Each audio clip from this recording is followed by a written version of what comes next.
Whenever someone asks me what my favorite movie is, I'm sort of at a loss for words. I normally and ah and then finally land on a movie that doesn't quite feel like my favorite, so I wanted to remedy this, hence this video, a bracket tournament of all the movies I've rated 5 stars on my Letterboxd, so I can finally, once and for all, figure out what my favorite movie is. I also totally randomized all of the matches to make it as fair as possible. I'll go through all the matches and talk about what made them so special to me, and also any filmmaking aspects which I just love, and heads up, the winners of each round are going to be very subjective. Because this is a bracket tournament to figure out my favorite movie, not your favorite movie, or the ever mysterious, objectively best movie. It's personally my favorite movie. Also, this video is kind of inspired by FilmJoy's bracket tournament video, but the similarities really start and end by judging movies in a head-to-head style bracket tournament, which isn't a really unique idea anyway, but credit where credit is due. Anyway, let's figure out what my favorite movie is.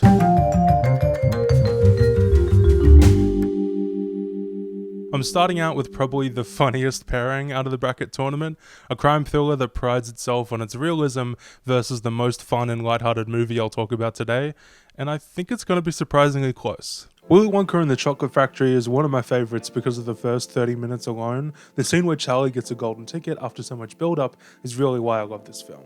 The character of Charlie is set up so perfectly. The first time we see him, he's looking sadly into a candy store where so many children are having fun. It illustrates how Charlie is an outsider, literally through framing, but also because he's poor and has to take a paper route to support his family instead of having fun with other children. Throughout the next 30 minutes, we see how Charlie is so kind and selfless, constantly putting others before himself. In stark contrast, we see how other characters are so selfish through Veruca Salt or Gus's Gloop, and not to mention various comedic vignettes which showcase how self-serving people are just to get a golden ticket. These characters and vignettes serve to make Charlie look even more innocent and worthy of finding a golden ticket, and when he finally does, it's just such a wonderful moment. Like top 5 scenes ever for me. The build-up of slowly opening the chocolate bar with a glimpse of the gold peeking through, and Charlie's ecstatic face is so joyous and perfect, not to mention the score coming in to reiterate the emotions of the scene. All of that build-up of the characters and world make this moment hit so hard for me, and this is only the first 30 minutes. Pure imagination is a bop, the set designs of the Chocolate Factory are so whimsical and creative, and the fact that this movie feels so big and magical on such a small budget is a testament to all the crew behind the scenes. Then we have Gene Wilder's perfect performance as Willy Wonka. He's treading such a fine line between being genuine and completely sarcastic. He plays it so close to the chest that you never know if he's being serious or not, and that is a perfect way to portray such an eccentric character. This movie is just so fun and I'll always come back to it, but sadly it can't hold a candle to Zodiac. The childlike hope and optimism in Willy Wonka is nowhere to be seen in Zodiac. It's a depressing and ultimately sad story about a serial killer who never gets caught, and on top of it all, it's a true story. But somehow, it's kind of a comfort movie for me. David Fincher just has this rhythm with his movies which is so captivating to me. Although the movie is almost 3 hours long, I'm enthralled from start to finish. The only way I can describe it is that it's surgically precise. It's expertly showcased in a scene towards the beginning of the film where multiple police departments are speaking over a telephone. These types of scenes of people talking on telephones are normally quite boring, but Fincher's witty dialogue and enormous coverage tied together with quick and precise editing makes this dialogue scene so captivating. Almost every scene is like this, making 3 hours feel like nothing in the process. The performances of Jake Gyllenhaal and Mark Ruffalo as our two leads helming two different storylines are just so perfect. Gyllenhaal portrays a naive but headstrong cartoonist who slowly immerses himself in the world of Zodiac, and Ruffalo plays a hard-boiled detective that believes in him. Zodiac is the only movie I've seen that bit off more than it could chew and somehow still swallowed it. It's bursting at the seams with exposition, locations and information, but still makes it palatable for the audience. Zodiac is just a masterclass in how to create an enthralling film from start to finish. And that's why it just edges out Willy Wonka and moves on into the second round.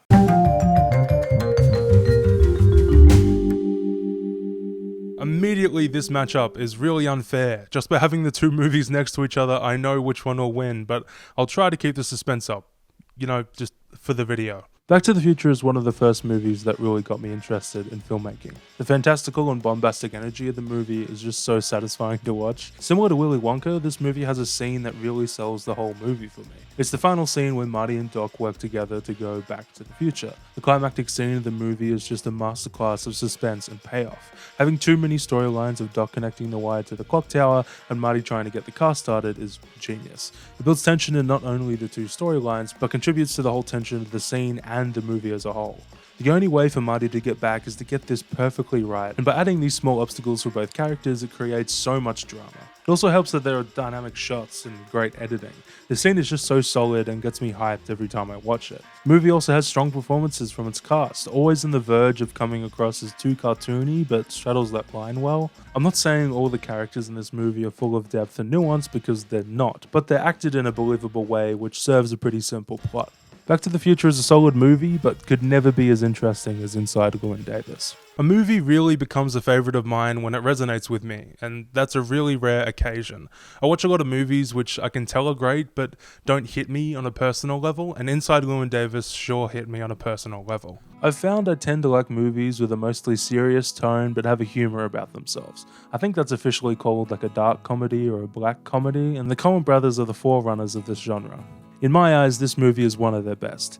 It takes such a sad premise of a folk artist in New York who can never catch a break, is constantly couch surfing, barely making ends meet, and being generally miserable, and pairing it with a character that thinks is above it all.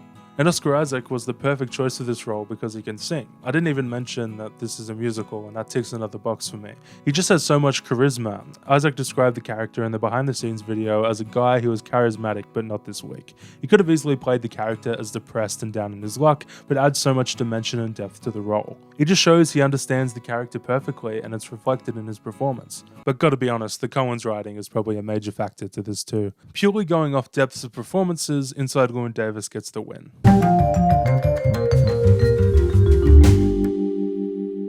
These two movies give off a very similar vibe in my opinion, and it's a vibe that I love.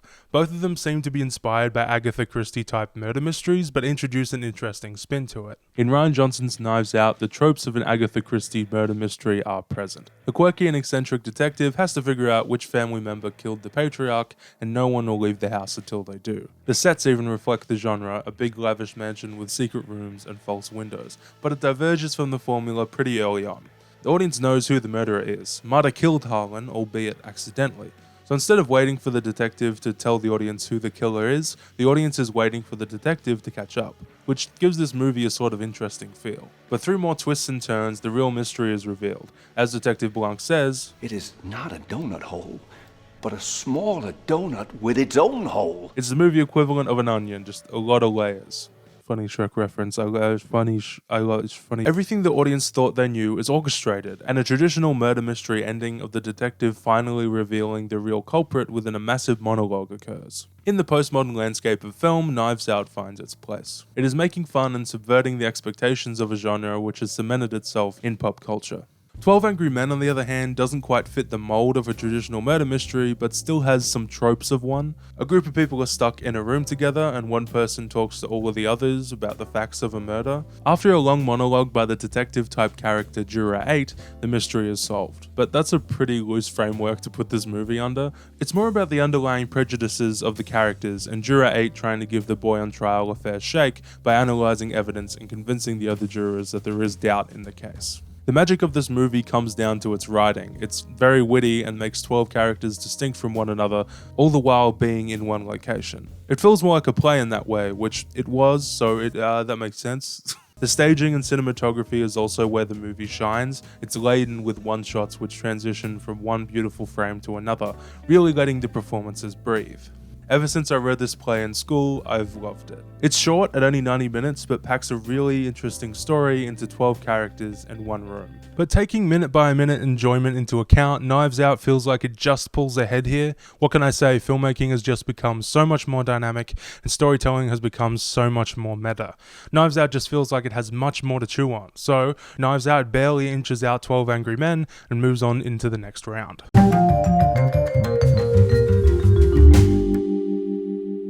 This is the toughest pairing out of this first round. I love these two movies so much for different reasons. La La Land is one of the first Blu-rays I ever got that started my collection, so it's always been a favorite in my heart. It's also a good movie as well, if that counts for anything. Damien Chazelle's 1-2 punch of Whiplash and La La Land is astounding from such a young director. It's crazy how immediate his style comes across in film. A lot of directors have kind of this rocky start while they try to find their voice, but it seems like Chazelle found his pretty easily. La La Land is just astounding, from the colourful wide shots which emulate old Hollywood movie musicals to the quiet and romantic mid-shots and close-ups. It all serves to portray a relationship between a musician and an actress who are both struggling. How Chazelle Chazelle dials in the whimsy to reflect how the characters feel is so unique. When the love between Mia and Sebastian first begins, the colours saturate and the camera is more free-flowing, culminating in the observatory scene where they both literally fly. But when their relationship comes to an end, the realism sneaks in. The camera stops moving and the colours don't seem as strong. Ending with 2 basic close-ups, with knowing looks filled with happiness and sadness, and it just breaks my heart every time. They know each other are so happy and successful, but they just can't be together. The music then comes in, which just leaves me to tears at the end of the movie. It's truly such a great film. 1917 isn't as whimsical as La La Land, but it leaves me with the same emotional response. It's starkly realistic, down to it being shot all in one take, so you feel like you're right there with the soldiers as they traverse the bloody terrain. Roger Deakins is such a wonderful cinematographer that has shot so many of my favourite films, and he's unbelievable here. Similar to 12 Angry Men, the way Deakins slides between different shots in one take is incredible, and frankly almost impossible to pull off again. But as the director Sam Mendes said on the commentary track, Deakins must have a deal with God. My favourite shot is the one towards the end of the movie where Schofield runs perpendicular to hundreds of soldiers running out of the trench. It starts in a mid shot and slowly goes into a wide where you can see hundreds of soldiers running and Schofield desperately charging alongside a trench. A perfect visual metaphor of that everything is against him but he still persists. Just beautiful.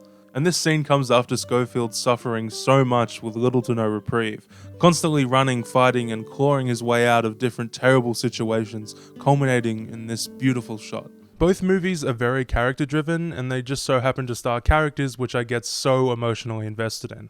I could truly turn on any of these movies and have a wonderful time from start to finish, but as much as I love musicals, 1917 just seems to hit me more. There's something that is so genuine in the character of Schofield which makes me come back to the movie more. After a long deliberation, 1917 moves on into the next round.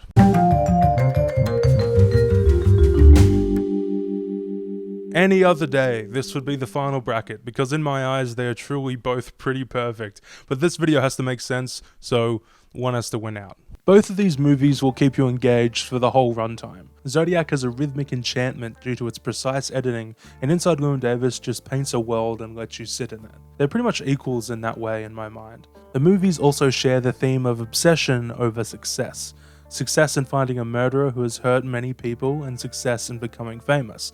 Both of our main characters fully believe that they will find joy in their success, but never do.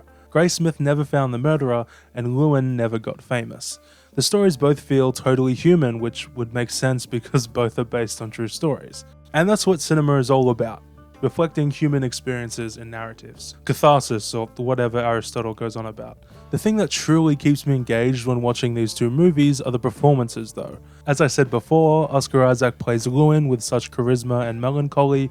It's such a unique character that I've never really seen before.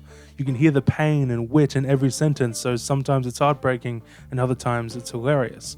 Llewyn feels so real as a character, and that's a testament to Oscar Isaac's performance and the Coen brothers' writing. I feel David Fincher tends to direct characters with not much emotion. It's probably because of the ridiculous amount of takes he forces his actors to do, but anyway. Most of the characters in his films are just quippy and witty with not much emotion behind them, but I feel like this directing style is perfect for the character of Robert Graysmith in Zodiac. Jake Gyllenhaal plays the character who starts as a naive Boy Scout who descends into an obsession with the Zodiac killer, endangering his life in the process. Graysmith shuts out everyone and everything and turns kind of emotionless, which Fincher's direction sort of leans into. Of course, emotions still come through in the performance, like when Graysmith has finally figured out who he thinks the Zodiac is and tries to wake up Toschi to tell him. Again, it's just such an interesting character that we get to follow in the film. Based on their meaning to me alone, it would be impossible to choose a winner. Both are near and dear to my heart, but Inside Llewyn Davis has me in a stranglehold that I've never quite gotten out of. So with a heavy heart, Inside Llewyn Davis goes on into the final round.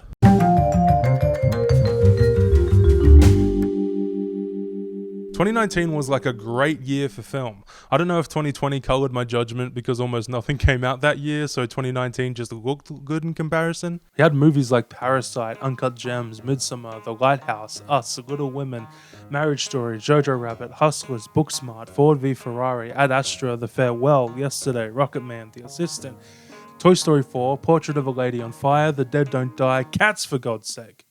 That's a joke. But maybe not. It's ridiculous that there are so many good movies released in 2019, and I'm sure I'm forgetting some, but the two movies that I love the most from that year are Knives Out and 1917. Both movies tried something new and pushed the boundaries of the technology that they used. There has long since been a debate where filmmakers decide if shooting on film or shooting digitally is better, and many filmmakers strive for the elusive film look. But I think the cinematographer of Knives Out, Steve Yedlin, has put this argument to rest. Yedlin is an actual wizard when it comes to replicating the film look on a digital camera.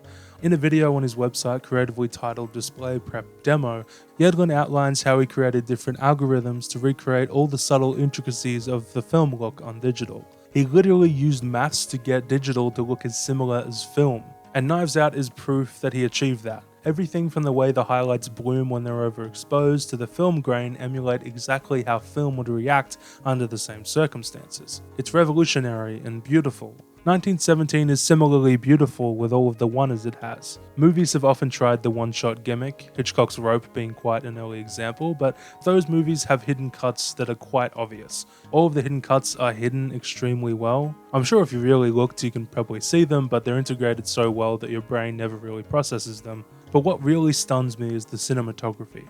Everything from the extreme wide shots to the extreme close-ups are effortlessly transitioned between with fluid camera work. I'm honestly in awe every time I watch it. It's honestly so tough to choose between these two because ultimately I think it comes down to rewatch value for me. Knives Out is a truly cinematic marvel. It has a star-studded cast that performs so well and the comedy is great, but I can really only watch it once. The core of Knives Out is a mystery, and if you know it, it's undercut slightly. There's still a lot to love on a rewatch, but it's never as powerful as the first watch. But 1917 has me bawling every time I watch it. The emotional arc of Schofield just resonates with me so hard anytime I watch it, and I watch it a lot. 1917, by the skin of its teeth, moves on into the final round.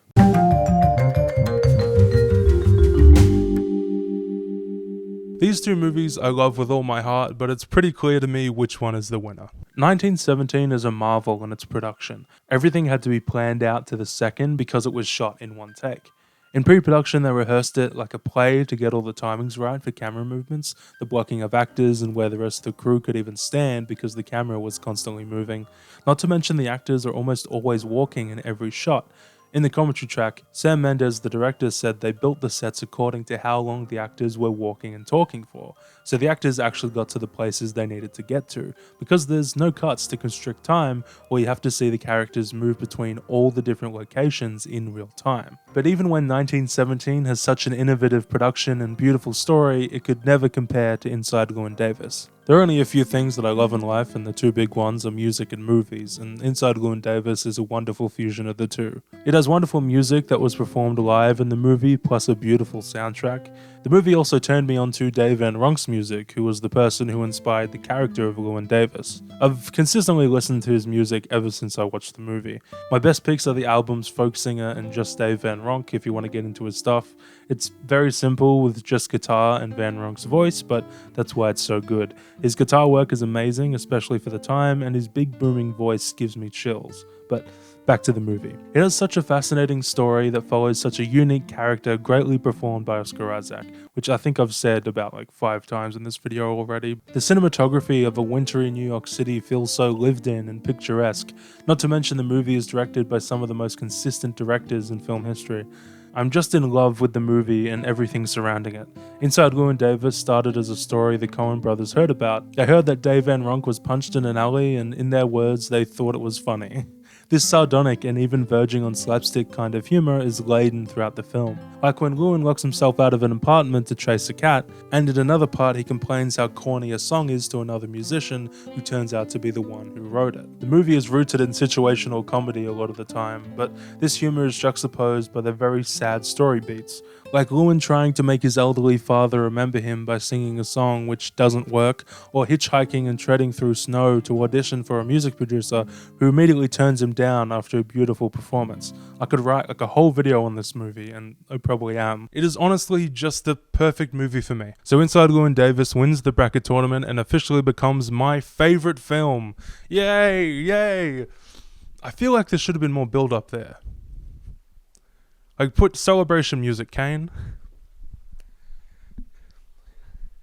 Now I'll let you in on something. I kinda knew this movie was gonna be my favorite. You know, I got a poster for it and everything. I'll be right back. See? You can hardly see it, I think. Whoa, there we go. There it is. It's like the only movie poster I own. So this video was kind of a scam, but we'll get over that. It took me like 2 minutes to get that thing back in the wall. Anyway, the video is more of like a fun thought experiment, just talking about movies that I don't think I could talk about for like 20 minutes long, sort of putting them all together. And yeah, just praising film. Well, just thanks for watching. I hope you stay around. Check out some more videos, which are on screen now. Probably just a one video. But yeah. Thanks for watching. Thanks for making it to the end, and catch you in the next one. Never done that before. Awkward.